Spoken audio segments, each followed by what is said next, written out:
Buenas tardes. Así me gusta escuchar al pueblo de Dios saludar, bendecir a otros, y ciertamente ustedes son de gran bendición para nosotros, de gran motivación, y quisiera darle las gracias primero a Dios por la oportunidad de estar aquí en esta ocasión. Teníamos meses, más de un año yo creo, anticipando por poder volver a Muestra a Cristo. Ya habíamos estado una vez. Perdón, que esto se está rodando. Déjame ver si puedo hacer algo para que no siga rodándose. Ahí está. Bueno, decía que teníamos más de un año anticipando volver a Muestra a Cristo, y damos las gracias a Dios por la ocasión de estar aquí. Pero también yo quiero dar las gracias a los organizadores del evento. Sé que estas cosas llevan mucho tiempo de preparación y sacrificio, pero yo creo que el Evangelio lo vale, y más viendo lo que Dios está haciendo en nuestros días. Por otro lado, yo quisiera agradecer al pastor Jairo, que abrió la conferencia esta mañana. Fue una excelente apertura de poder ver de qué manera el apóstol Juan comienza a introducir la figura de Cristo. Y como mencionó un poco el pastor y el doctor Sinclair Ferguson, cada uno de los evangelistas le da un enfoque distinto a la persona de Jesús. Se habla de que Mateo presenta a Jesús mayormente como rey, Marcos lo presenta como siervo, en vista de que Marcos probablemente escribió para los romanos y lo presenta como un siervo a esa clase gobernante, dominante. Mateo probablemente lo presenta como rey porque escribió mayormente para los judíos. Lucas lo presenta como hombre. Lucas era médico, y cuando presenta la genealogía de Jesús, en vez de llevarla hasta Abraham, como lo hace Mateo, porque le estaba hablando a judíos predominantemente, no exclusivamente, pero de manera especial, Lucas lleva la genealogía de Jesús hasta el primer hombre, Adán. Pero Juan presenta a Cristo desde el inicio, como ya oímos esta mañana, como Dios, la divinidad de Cristo. Y es por eso que en este evangelio hay cosas muy particulares que no encontramos en ningún otro. De hecho, Juan le dedica la última semana de Jesús, 2/3 de su evangelio más o menos, a 7 días de la vida de Jesús. Eso te da una idea de la importancia, el peso que Juan le dio a la última semana de Jesús en todo su ministerio. Pero en esta ocasión nosotros estamos analizando los grandes yo soy de Jesús, y yo los iba a mencionar por el...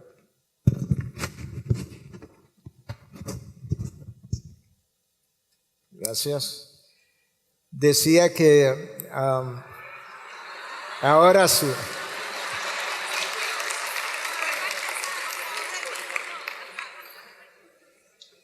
Bueno, decía que yo iba a mencionar los 7 yo soy de Jesús, pero el pastor Sinclair Ferguson hizo eso ya, hizo una tremenda exposición para ayudarnos a ver de qué manera nosotros necesitamos seguir alimentándonos de Jesús. Tenemos que seguir yendo a Jesús para comer del pan de vida, y lamentablemente eso es algo que nosotros o muchos cristianos no hacen, y por tanto crecen malnutridos y sufren luego las consecuencias, al igual que en medicina nosotros vemos lo que causa la malnutrición. Pero en mi caso se me ha asignado que pueda hablar de la segunda frase, yo soy de Jesús, 2 de 7, la segunda de 7. Y esta es una frase muy peculiar porque Cristo nos va a ayudar a pensar, o cada una de esas frases nos van a ayudar a pensar cómo Cristo pensaba de sí mismo. No lo que otros decían de sí mismo, sino lo que Él pensaba. Entonces yo voy a leer a Juan 8, del 12 al 20, y vamos entonces a tratar de exponer, a orar primero y luego exponer el texto. 12 de Juan 8 hasta el 20. Jesús les habló otra vez diciendo, ya hubo una primera vez, Jesús le habló otra vez diciendo, yo soy la luz del mundo. El que me sigue no andará en tinieblas, sino que tendrá la luz de la vida. Entonces los fariseos le dijeron, tú das testimonio de ti mismo, tu testimonio no es verdadero. Jesús les respondió, aunque yo doy testimonio de mí mismo, mi testimonio es verdadero, porque yo sé de dónde he venido y a dónde voy, pero ustedes no saben ni de dónde vengo ni de a dónde voy. Ustedes juzgan según la carne, yo no juzgo a nadie. Pero si yo juzgo, mi juicio es verdadero, porque no soy yo, sino yo y el Padre que me envió. Aún en la ley de ustedes está escrito que el testimonio de dos hombres es verdadero. Yo soy el que doy testimonio de mí mismo, y el Padre que me envió da testimonio de mí. Entonces le decían, ¿dónde está tu Padre? Esta gente no se cansaba de preguntar. Ustedes no me conocen a mí ni a mi Padre, le respondió Jesús. Si me conocieran, conocerían también a mi Padre. Estas palabras las pronunció en el lugar del tesoro cuando enseñaba en el templo. Y nadie lo prendió porque todavía no había llegado su hora.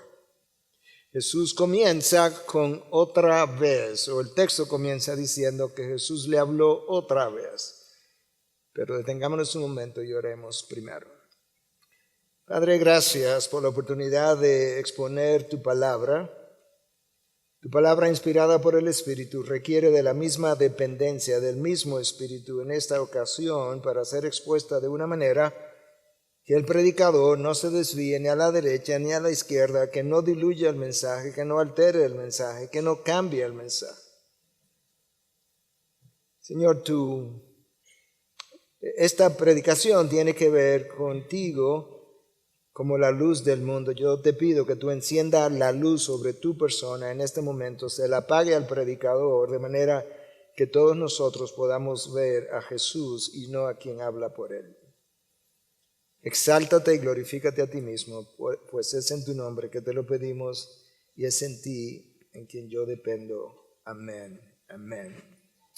Bueno, yo quisiera desempacar este pasaje llamando la atención sobre varias cosas. En primer lugar, yo quiero que veamos la autoidentificación de Jesús. Yo soy la luz del mundo. La mayoría de los estudiosos, de los eruditos, entienden que Jesús probablemente pronunció esta frase inmediatamente después de la fiesta de los tabernáculos, una fiesta que se llevaba a cabo durante 7 días para recordar los 40 años que ellos transitaron por el desierto. La celebración era tan gráfica que se le pedía a cada familia que pudiera construir una especie de tienda de campaña, donde pudiera habitar ahí, ¿no?, en su casa durante los 7 días para recordar que ellos fueron peregrinos, transeúntes por 40 años. Durante esa fiesta, nos dice la tradición y alguna de su literatura, los judíos encendían estos 4 candelabros gigantes. El Talmud judío nos dice que estos candelabros tenían 50 codos de altura. Eso es enorme, porque un codo son como 18 pulgadas, de manera que estamos hablando quizá 23 metros de altura. Había que llenarlo con jóvenes que subían por escaleras hasta la cima, y esos 4 candelabros se colocaban de una manera que, según la tradición judía, alumbraban toda Jerusalén. Recuerda que Jerusalén no era una ciudad moderna, enorme, grande, sino que eran esta especie de pueblos pequeños, todo el mundo reunido en un lugar más o menos pequeño. Y ellos decían que por 7 días Jerusalén recibía esta luz. Pero terminada la fiesta, los candelabros ya quedaban apagados y Jerusalén volvía a estar como en oscuridad. Una gran cantidad de académicos piensan que en medio de esa oscuridad, ya cuando los candelabros habían sido apagados, es probable que Jesús haya pronunciado esta frase: yo soy la luz del mundo. Nota que lo primero que llama la atención en medio del contexto en el que él está es que Jesús no dice yo soy la luz de Jerusalén. Él tampoco dice yo soy la luz de Israel. No, yo soy la luz del mundo. Y para el primer siglo eso probablemente fue una frase provocativa, porque los judíos se veían como la nación escogida de Dios, y lo eran, y veían a todas las demás naciones o tribus como secundarias, y ellos se veían como alguien superior, de manera que probablemente a ellos le hubiese caído mejor la frase yo soy la luz de Jerusalén o la luz de Israel. Pero eso no fue lo que él dijo, sino yo soy la luz del mundo. Y esa frase desde ya nos revela un par de verdades. Número uno, que Jesús no vino para un pequeño grupo de personas, sino que vino para el mundo entero con una misión particular de traer salvación. Y lo segundo que nos está revelando es que ese mundo al que Él vino está en oscuridad. Por eso es que Él es la luz de ese mundo. Cuando Juan inicia su evangelio, Pastor Jairo aludió a este versículo ya, en 1:4, el texto dice, en Él estaba la vida y la vida era la luz de los hombres. De manera que Cristo viene a un lugar oscuro, a un mundo oscuro, a iluminar la oscuridad que habíamos heredado después de la muerte, o mejor dicho, después del pecado de Adán y Eva. Los judíos estaban bien familiarizados con el vocablo vida y el vocablo luz, porque ambos abundan en la revelación anterior. De hecho, estaban familiarizados con la relación entre luz y vida, y es por eso que en 1:4 nosotros leemos, en Él estaba la vida, y la vida era la luz de los hombres. Hay una conexión ahí a la que vamos a volver más tarde. Para el judío, en Dios estaba la luz. Y todo lo que no tenía que ver con Dios pudiera considerarse como algo oscuro. De hecho, tú lees en 2 de Pedro 2:4 que hay demonios que están guardados en fosos oscuros, fosos de tinieblas. Y en 2:17 se nos habla, ¿verdad?, de que los falsos profetas o maestros eventualmente serían arrojados a la oscuridad de las tinieblas. Donde Dios no está, no hay luz. De manera que podemos pensar en Satanás y sus seguidores asociados a las tinieblas y Dios y sus hijos asociados a la luz. Después que Juan introduce a Cristo en 1:4 como la luz de los hombres, luego en 1:5, que ya se leyó tempranamente esta mañana, esto es lo que dice, la luz brilló en las tinieblas. Notaste, ¿verdad?, que Cristo vino a un mundo oscuro, una oscuridad que comienza en el momento en que Adán y Eva pecaron y las tinieblas no la comprendieron. Esa es la Nueva Biblia de las Américas. La Biblia Reina Valera del 60 dice que las tinieblas no prevalecieron contra ella. Y la Biblia textual dice, la tiniebla en singular no pudo extinguirla. Algunas traducciones en vez de tinieblas hablan de oscuridad. Pero recuerda, tan pronto Adán y Eva pecaron, quedaron separados de Dios, y estar separado de Dios es estar en oscuridad. Recuerda la cruz, un momento de completa oscuridad de 3 horas, donde durante ese tiempo Cristo clama y dice, Dios mío, ¿por qué me has abandonado? Nosotros entendemos teológicamente que fue un momento probablemente cuando Dios Padre le da, como que le voltea el rostro a su Hijo, porque le estaba dejando sufrir las consecuencias de tu pecado y mi pecado, y en ese momento se experimenta la hora más oscura que quizás la humanidad había experimentado, y justamente está representada por la oscuridad en la que quedó el mundo por completo. Tú puedes pensar en las tinieblas en medio de las cuales Cristo brilló y ellas no la comprendieron o no prevalecieron sobre la luz. Tú puedes pensar en esas tinieblas también como el mundo de pecado, con todas sus formas de pensamiento y filosofías, contrarios a la santidad de Dios, contrario a la sabiduría de Dios. Pero esas tinieblas no solamente representan la mentira y la falsedad desde el punto de vista moral, sino que también representan la ignorancia de la verdad desde el punto de vista intelectual. Vamos a decir eso otra vez. Las tinieblas no solamente representan la falsedad y la mentira desde el punto de vista moral, sino que también representan la ignorancia, el desconocimiento de la verdad desde el punto de vista intelectual. una mente caracterizada por la ignorancia y un espíritu caracterizado por el pecado se va a comportar de la manera siguiente: va a rechazar la luz, pero va a amar la maldad o las tinieblas. Exactamente lo que pasó en la época de Cristo. ¿Recuerda lo que dijo Isaías en 5:20?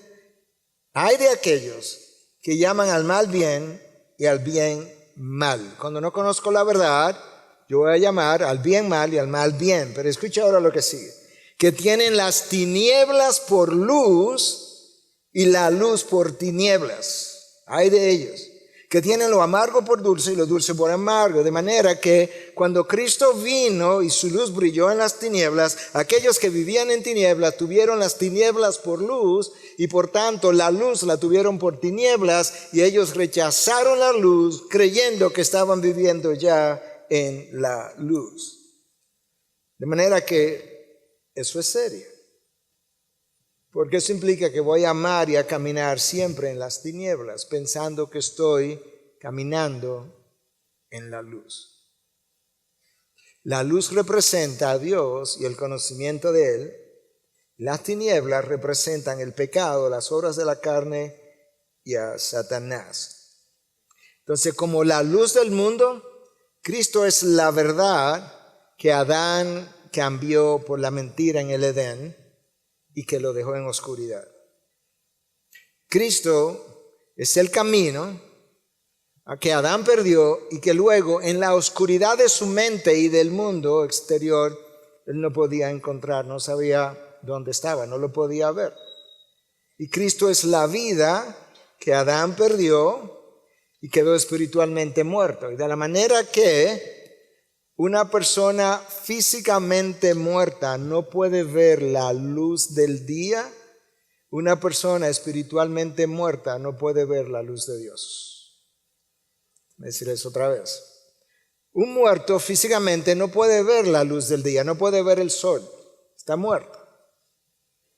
Pero aquellos que están muertos espiritualmente no pueden ver la luz de Dios. Por tanto, cuando Cristo brilló en las tinieblas, aquellos que todavía no le conocían no le vieron. No podían discernir que estaban frente a su luz.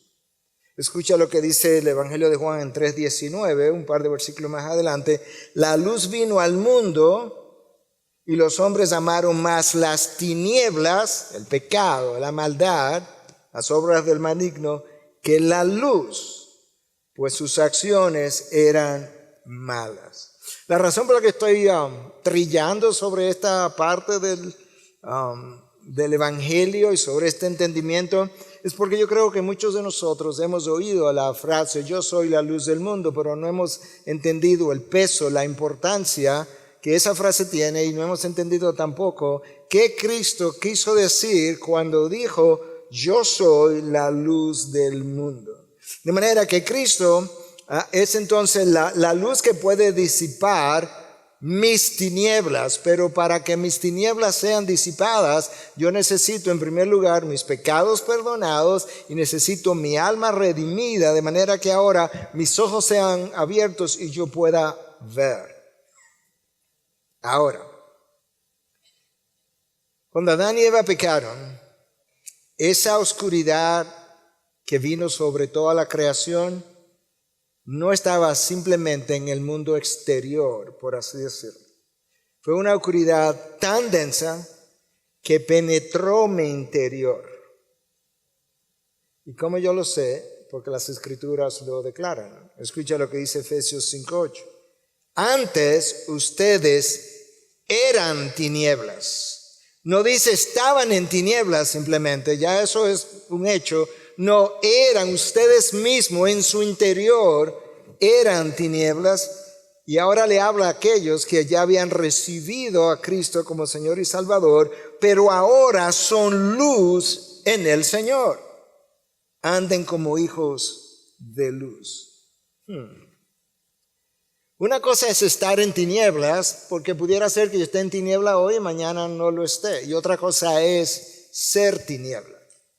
5:8 en su primera parte me dice que yo era tiniebla, de manera que no importa dónde yo fuera, si era de día, si era de noche, aun si estaba durmiendo, las tinieblas estaban dentro de mí. La próxima pregunta sería, si estaban dentro de mí, ¿dónde estaban? ¿Cómo se manifestaban? Bueno, afectando mi mente. De hecho, no sé si tú has hecho alguna vez un estudio de cómo la palabra describe con múltiples adjetivos diferentes la mente, pero 2 Corintios 4:4 dice que la mente del incrédulo está entenebrecida. En otras palabras, está oscura, se le fue la luz. Es ignorante, está hundida en el error.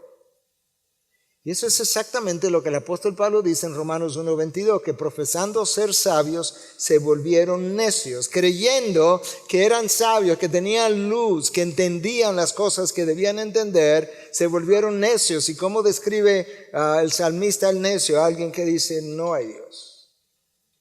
Entonces ahora puedes entender mejor no solamente la frase de Cristo, yo soy la luz del mundo, puede entender mejor la importancia de esa frase, es que éramos tinieblas y no simplemente que estábamos en tinieblas. En todo tiempo éramos tinieblas. Cuando esa tiniebla penetró mi interior, mi mente queda entenebrecida, mi corazón se vuelve de piedra y mi voluntad queda esclavizada al pecado.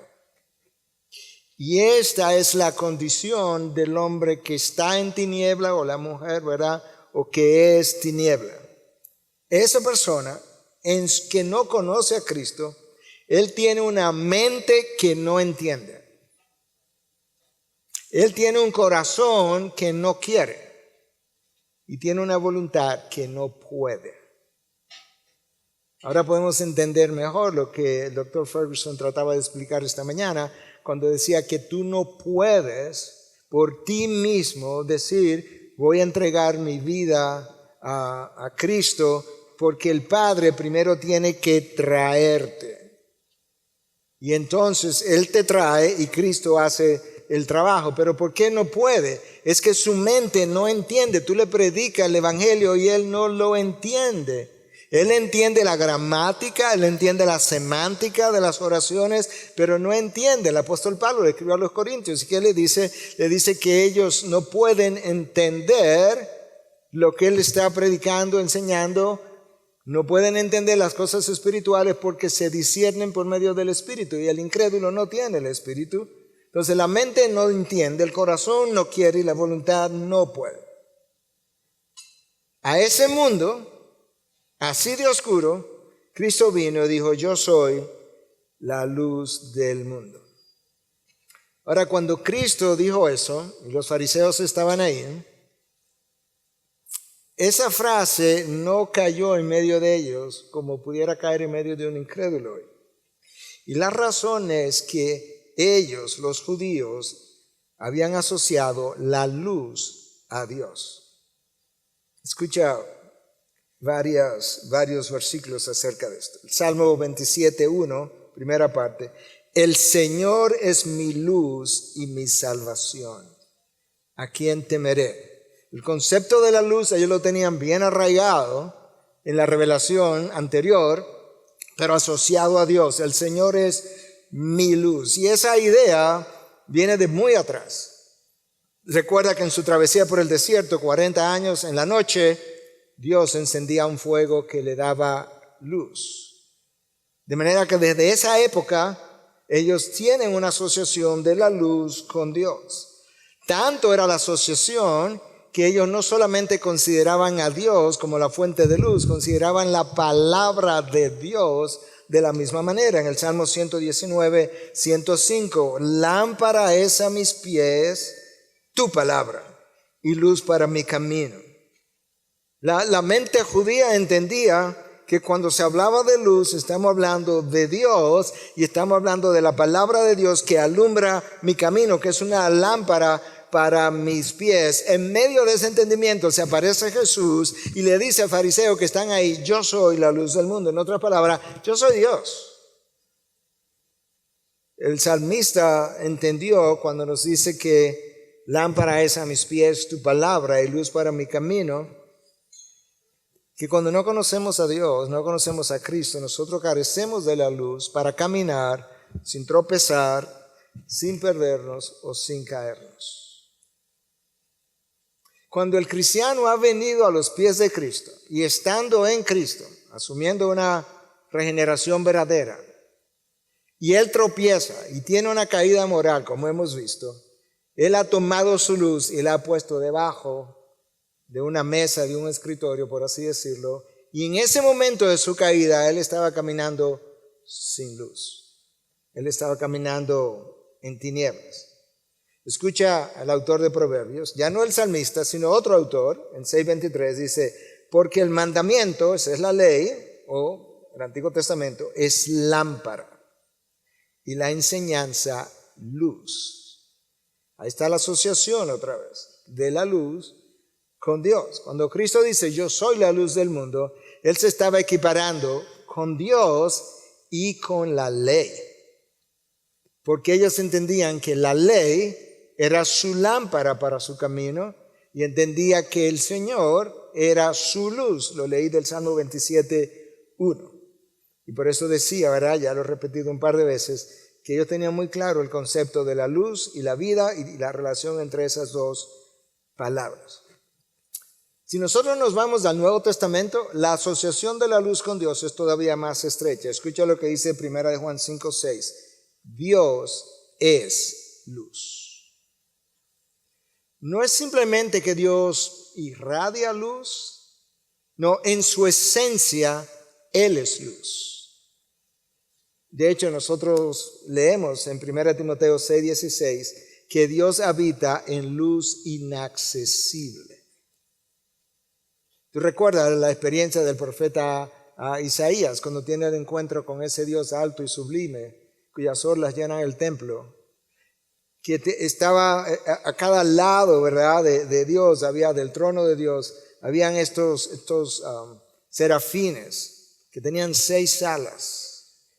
Serafines creados para ministrar en la presencia de Dios, y ellos tenían la sensibilidad de taparse la cara, justamente lo que 1 Timoteo 6:16 dice, que es que Dios habita en luz inaccesible. La gloria de su ser es así de brillante.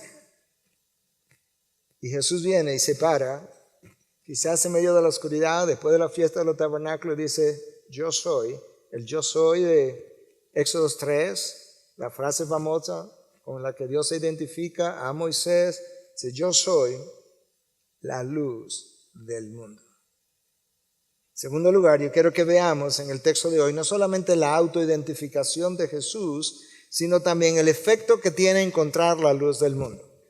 Versículo 1, todavía estamos en el versículo 1 del texto que leemos. Segunda parte, el que me sigue no andará en tinieblas, sino que tendrá la luz de la vida. Aquí hay varias cosas que señalar. Cristo no dice el que cree en mí, no el que me sigue. Hay una diferencia. En la época de Jesús hubo gente que literalmente lo siguió, como los 12 discípulos y otros también. Y significó eso. Pero para ti y para mí, si realmente yo digo que yo sigo a Jesús, eso implica que yo soy uno de sus discípulos y estoy tratando de andar como Él anduvo después que yo nací de nuevo. Mira la idea aquí en 1 Juan 5:6. Y este es el mensaje que hemos oído de Él y que os anunciamos. Aquí viene la frase y luego lo que quiero enfatizar. Dios es luz y en Él no hay tiniebla alguna. Si decimos que tenemos comunión con Él, pero andamos en tinieblas, mentimos y no practicamos la verdad. En otras palabras, si yo digo que soy discípulo de Jesús, pero yo no ando en la luz, sino que ando en tinieblas, yo estoy desmintiendo que sea un discípulo de Jesús. Aún lo fuera.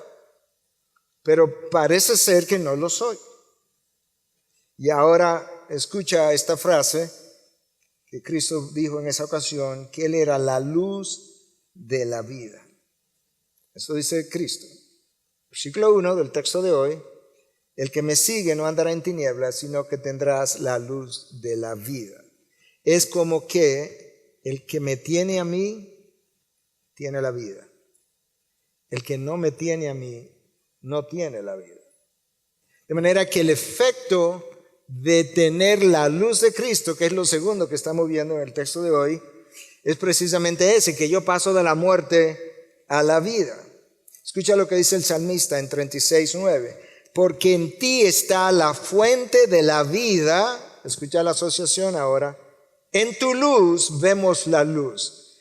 Ambas palabras, luz y vida, en un solo versículo del Salmo 36. En ti está la fuente de la vida, pero en ti también está esa luz. En tu luz vemos la luz. De manera que tener la luz de Cristo es tener la vida verdadera y viceversa. No tener la luz de Cristo es estar en tinieblas. Estar en tinieblas es no estar vivo espiritualmente hablando. Escucha otra vez. El que viene a mí tendrá la luz de la vida. Con eso Cristo afirmó otra vez su divinidad. Porque los judíos tenían claro que solamente Dios puede dar la vida. Ellos tenían claro que solamente Dios puede quitar la vida. Cuando Cristo dice, el que viene a mí tendrás la luz de la vida, la luz que le da vida, otra vez Él estaba diciendo, yo soy Dios, yo me estoy equiparando con el Dios Padre que ustedes ya de quien habían oído. Los fariseos conocían las Escrituras, y las Escrituras afirmaban que en Dios está la fuente de la vida. Y ahora Cristo viene y dice, esa fuente de esa vida está en medio de ustedes. De manera que yo no solamente soy la luz del mundo, yo soy la fuente de la vida, de la cual hablaremos mañana. Ahora recuerda el texto de Efesios 5:8, primera parte, que decía, antes ustedes eran tinieblas. Pero la segunda parte, recuérdala también, pero ahora son luz en el Señor, anden como hijos de luz. Lo que el texto, la implicación del texto es que una de dos. Si yo antes era tiniebla y ahora se me llama ser hijo de la luz, o soy hijo de las tinieblas o soy hijo de la luz. Pero no hay punto medio, no hay un lugar neutro. De hecho, si buscas, el tiempo quizás no me lo permita, pero si buscas a 1 Tesalonicenses 5:6, claramente te dice, o eres hijo de las tinieblas o eres hijo de la luz. De manera que si el texto me dice que ahora son luz en el Señor, eso me dice que yo no tengo luz en mí mismo. Yo no tengo luz propia. Yo tengo luz en el Señor, porque Él es la luz. En tercer lugar, yo quiero que veamos no solamente la autoidentificación de Jesús y el efecto que esa luz tiene en nuestras vidas cuando viene a mí, sino que quiero que veamos también la acusación de los fariseos contra Jesús debido a su declaración. Versículo 13. Entonces los fariseos, ahorita cuando hablé del versículo 1 me refería al primer versículo del texto, era el 11. Entonces los fariseos le dijeron, tú das testimonio de ti mismo, tu testimonio no es verdadero. Esa es la acusación, lo que estamos viendo ahora en el texto. Los fariseos continuamente estaban haciendo alusión a la ley.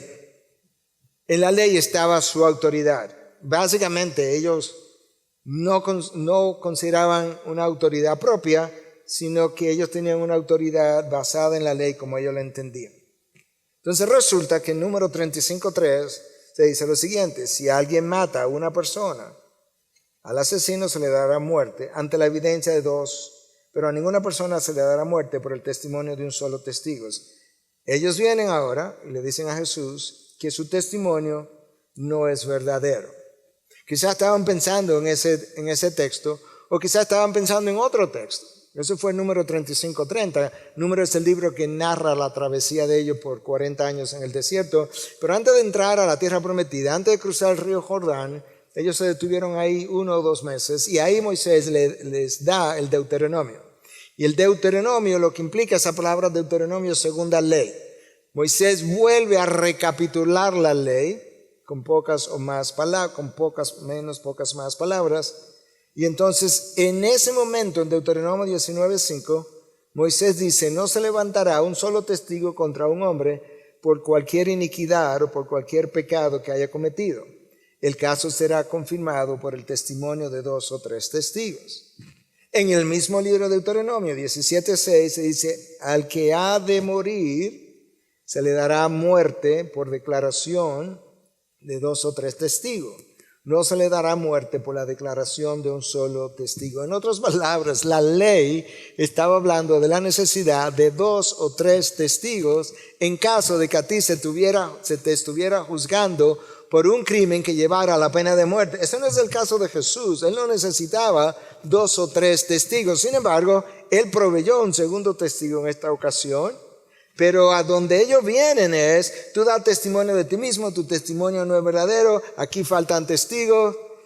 La realidad es que ustedes están mal usando la ley, como frecuentemente usaron, para descalificar a Cristo. Él no tenía esa necesidad.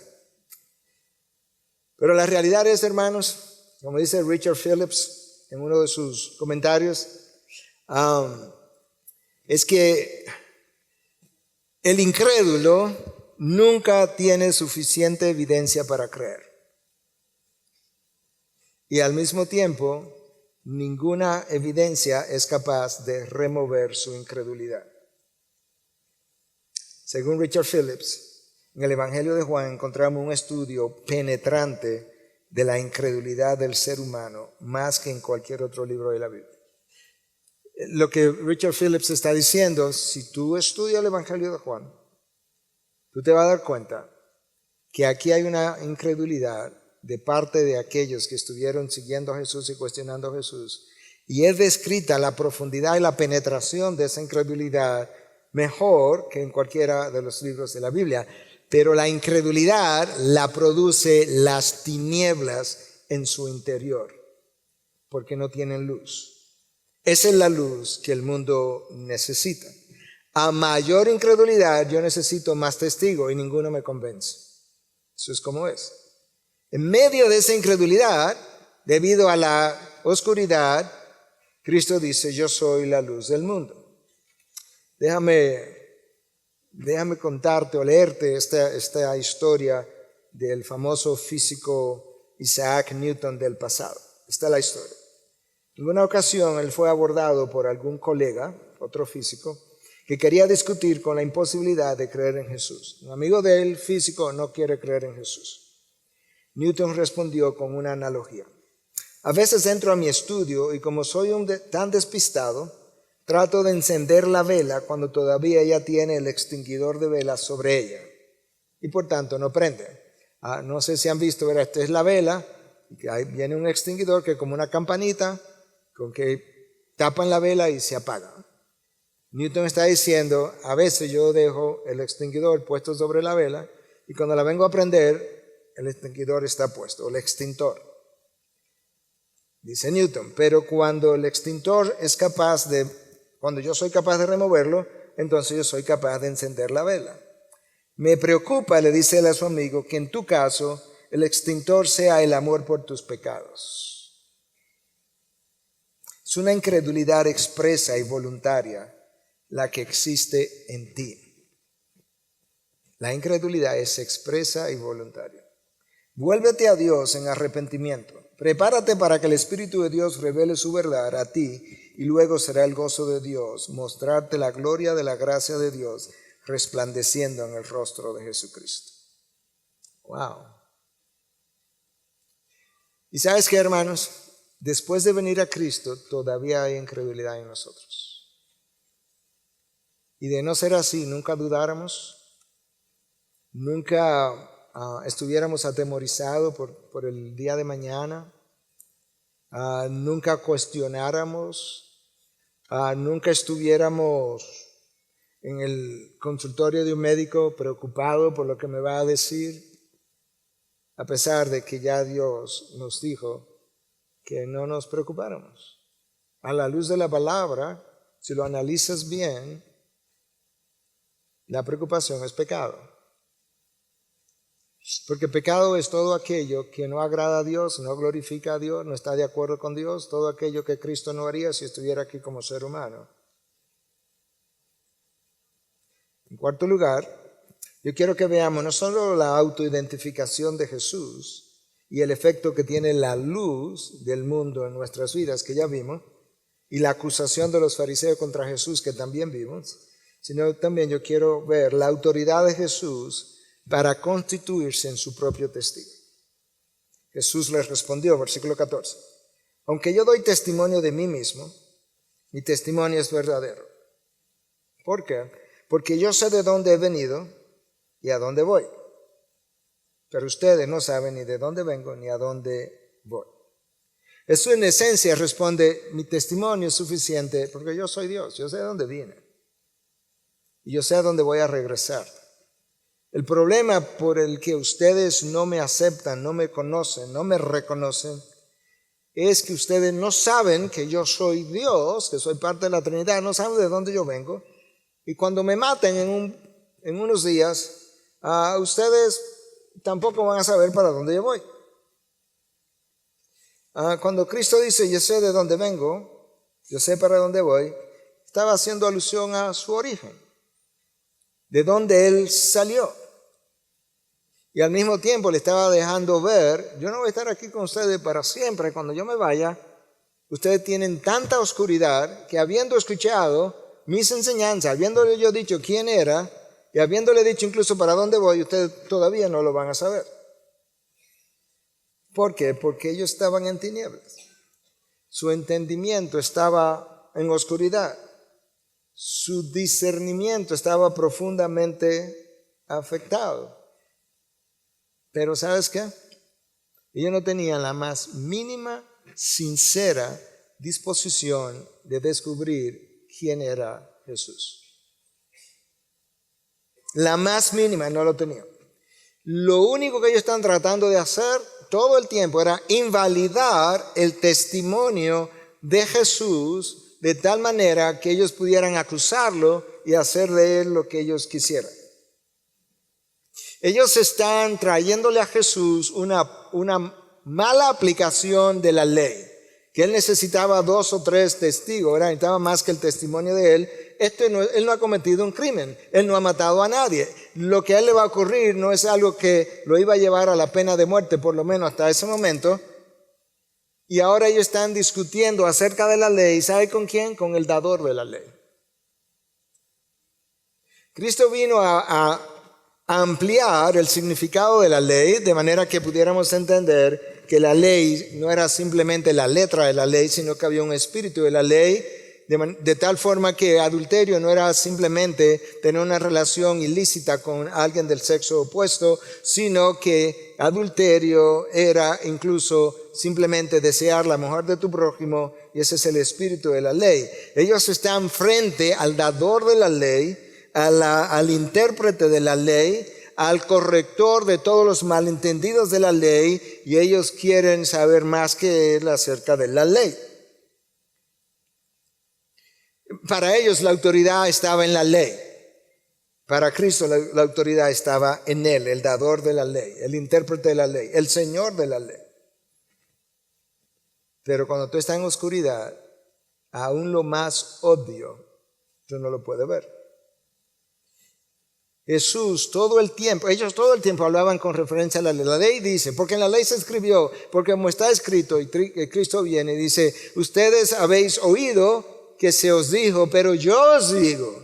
Cristo no estaba diciendo, esa ley quedó obsoleta, ya eso no sirve, eso no tiene validez. Lo que Cristo está diciendo, ustedes le enseñaron esto, los fariseos y maestros anteriores, pero se lo enseñaron mal. Yo os digo que esta es la verdadera interpretación de la ley. Y lo estaban acusando con otra mala interpretación de la ley.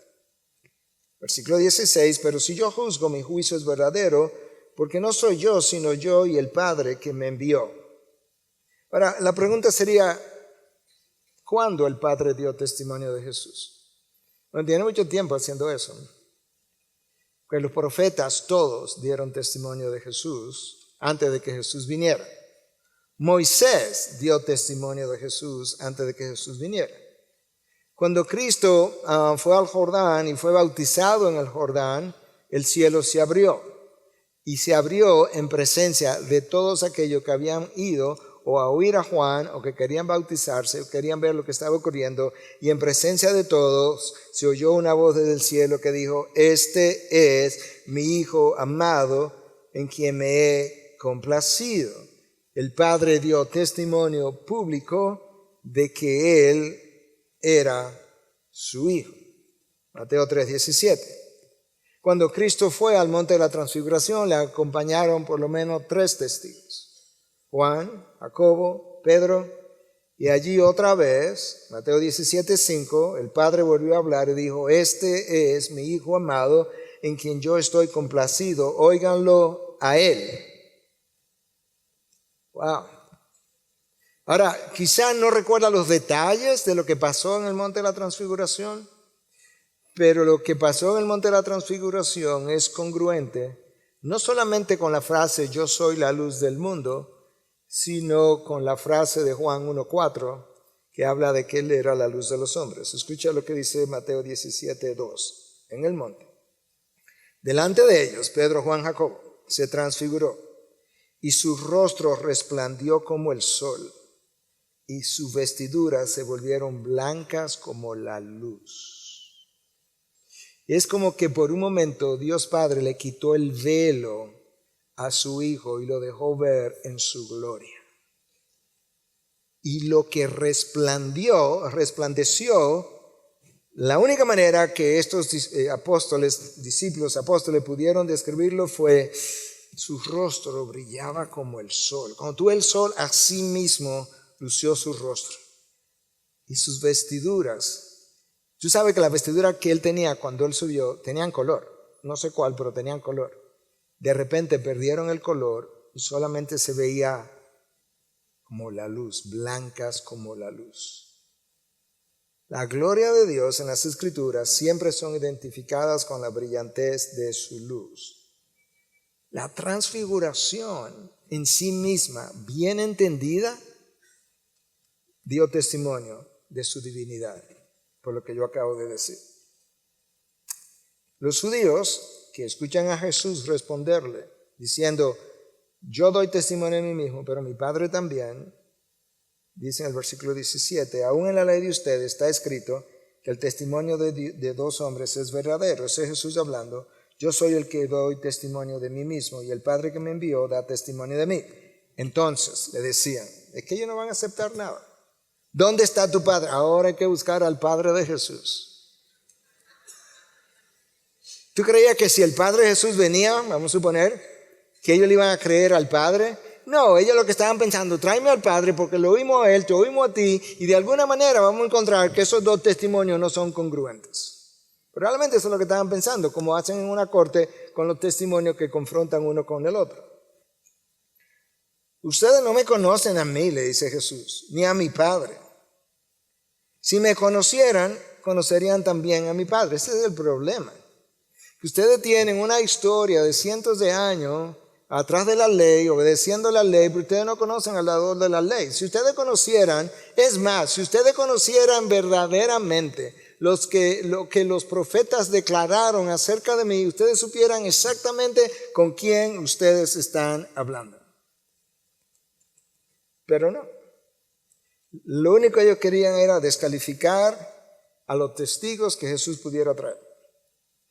Porque como dijimos, al incrédulo nunca se le acaban las objeciones para seguir en su incredulidad y nunca ninguna prueba es suficiente para eliminar su rechazo de la verdad.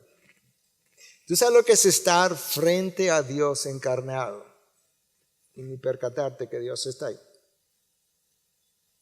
Eso lo hace la oscuridad interna del hombre y la oscuridad del mundo al que Cristo vino.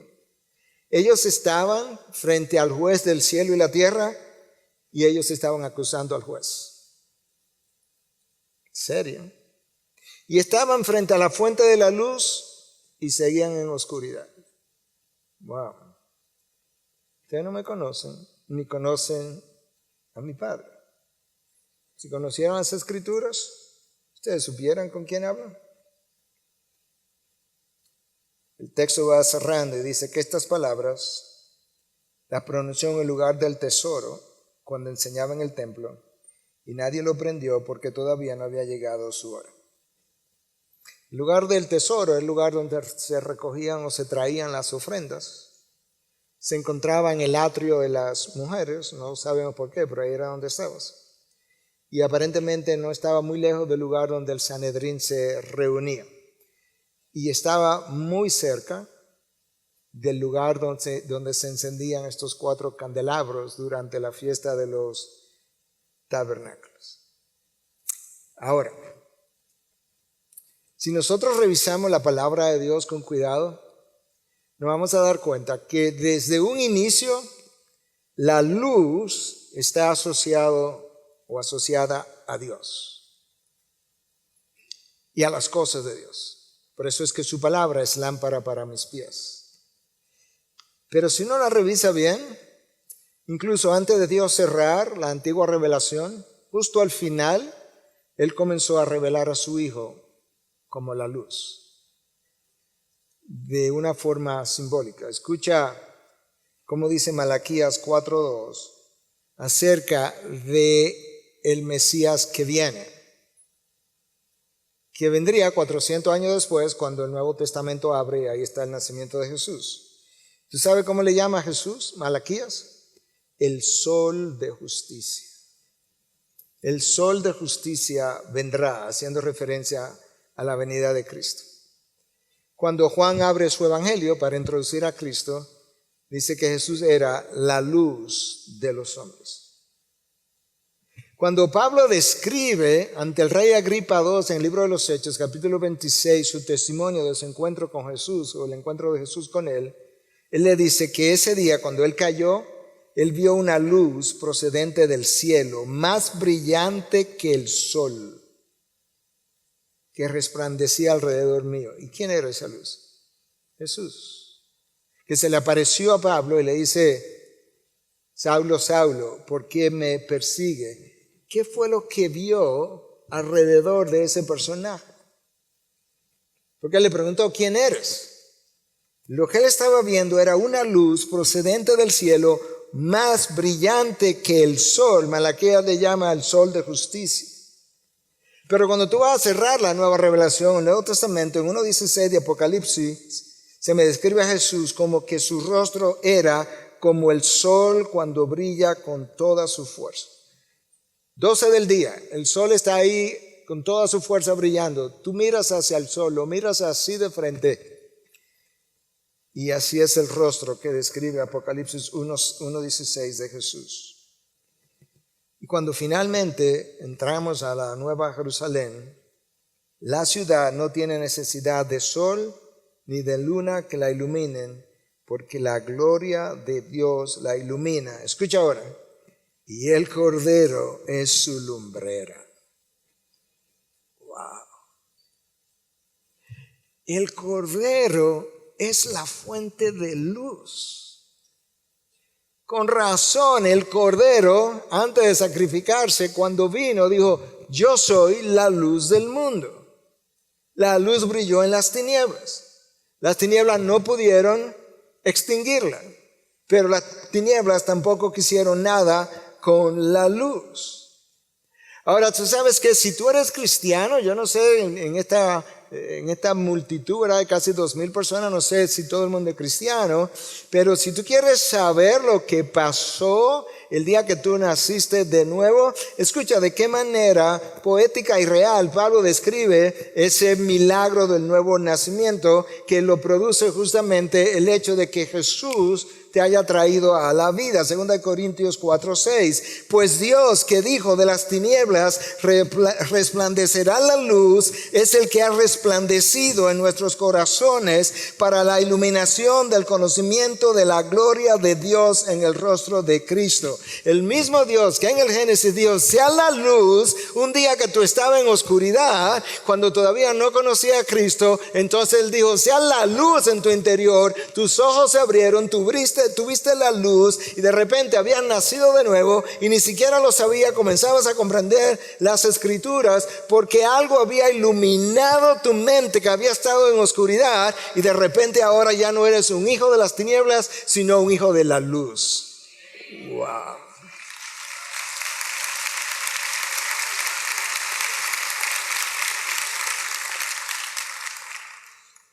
Ahora, mi hermano, mi hermana, en tiempos tan difíciles como lo que estamos viviendo, si tú eres hijo de la luz, vive en la luz. Vive en la verdad. Proclama la verdad. Ama la verdad. Predica la verdad. Camina en la verdad. Tú sabes que Cristo vino y dijo, yo soy la luz de los hombres. Pero tú sabes lo que Él dijo cuando Él se fue o cuando se iba. Vosotros sois la luz del mundo. Yo les dejo la responsabilidad que yo tenía sobre mis hombros, yo se las dejo a ustedes. Vosotros sois la luz del mundo. Iluminen el mundo oscuro. Si nuestra sociedad está a oscuras en el día de hoy, si no nos gustan las tinieblas que arropan nuestra sociedad, en gran parte se debe a que la luz de Cristo no ha brillado lo suficiente a través de las iglesias que se han fundado, donde Él tiene hijos de la luz que tienen que vivir en la luz para que aquellos que están en la oscuridad puedan venir a la luz de Cristo y nacer de nuevo y que puedan disfrutar entonces para el resto de la eternidad la presencia de Dios en sus vidas. Hermanos, ojalá podamos salir de este lugar en este fin de semana con un mejor entendimiento de la responsabilidad que tú y yo tenemos al ser hijos de la luz. Nosotros no simplemente fuimos salvos para evitar el infierno. Nosotros fuimos salvos para hacer luz en medio de las tinieblas. Porque la luz encarnada se fue y ahora dejó hijos también encarnados que lo van a representar y Él va a brillar a través de él. Padre, gracias. Gracias por tu palabra. Gracias por tu revelación. Gracias porque tú nos has dado tu espíritu para que tu espíritu en nosotros nos ayude a hacer lo que nosotros no podemos hacer por nosotros mismos. Tú dijiste que éramos la sal de la tierra y la luz del mundo. Ayúdanos a brillar para honrar a tu Hijo y que nosotros podamos ser reconocidos por otros como hijos de la luz o discípulos de Cristo.